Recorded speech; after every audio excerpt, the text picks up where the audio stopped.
da se zgadno desilo. Faktički onda pitali šta se to desilo, da se to onda prebacilo. Šta su rekli doktori? Ima neki prelom? Ima lijepo. Nekoliko preloma.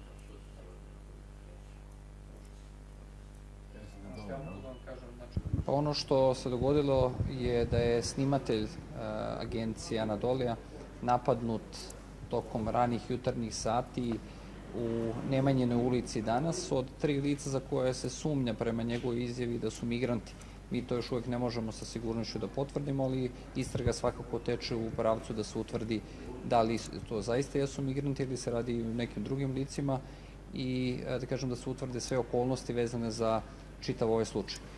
Naravno, dobro je što on nije napadnut zbog toga što, dakle, razlog obavljanja profesije nije razlog napada. Nije napadnut zato što je snimatelj, napadnut je najverovatnije zato što su ta lica žele da ukradu ranac koji mu se nalazio na leđima.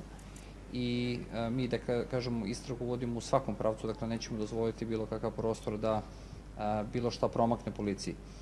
Žao mi je zato što se ovo dogodilo, zato što je svako drag gost u našem gradu i svako ko dođe u naš grad zaslužuje maksimalnu bezbednost, na čemu zaista intenzivno radimo.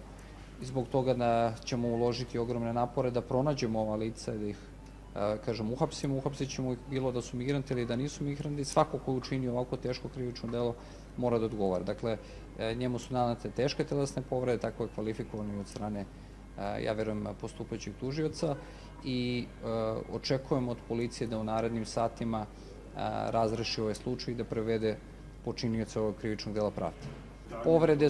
Povrede su nastale kada su ga napali, dakle, napali su ga s leđa, pokušali su da mu skinu ranac sa leđa, on se borio i branio, zadali su mu više udaraca u lice i tu smo naneli prelom, da kažem, nekoliko kosti u lice, dakle, zato su teške telesne povrede.